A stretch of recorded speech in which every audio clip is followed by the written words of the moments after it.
أنا وقوها الله يأفك مدحوينها جمهورية الصوماليلان أفك حكومة يا أفك جدّجا مدحوينه أحر صاري أرمها أو وزير هذا عن نسير حفرنا إن أي حكومة الصوماليلان كوبا قضوا لقبل على وقت كان إنه هذا إنه إن حبت توجين بلا شروطه أنه كل واقعنا ده كيانا هذا إنه حكومة جمهورية الصوماليلان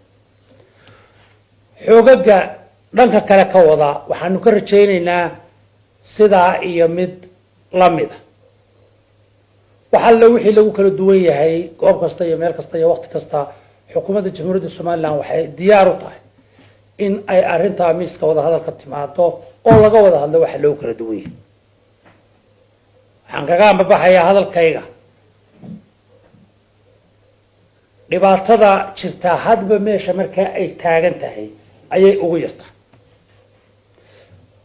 maanta halka ay taagan tahay hadaynu ku afqabano kulligeen guul baynu wada joognaa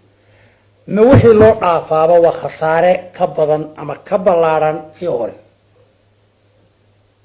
annagoo aan dhan kasta u taabanaya khasaara waxaan ku celinayaa dawladda jamhuuriyadda Soomaaliland waxay diyaar u tahay inay miiska wada hadalka timaado xabadana joojiso walaalahayo iyo dadka aanu kala afkaarta nahay iyo dadka sharafta leh iyo dadka noloshu qiimaha ugu fadhido iyo dadka hogaamiya ee karaamada iyo sharafta leh ee arintani dhimayso waxaanu iyagana ka filaynaa inay go'aamada kuwa la mid qaataan oo ay xabadda bilaa shuruud ku joojiyaan miiskana la isugu yimaado lagana wada hadlo wixii aynu ku kala duwanahay waxaanu baaqaa islaanahay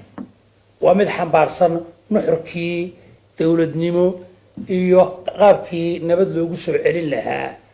maamulka ee nuxurka dawladnimo xambaarsan iyo qaabkii nabad loogu soo celin lahaa gobolka Sool gaar ahaan degmada Lascaanood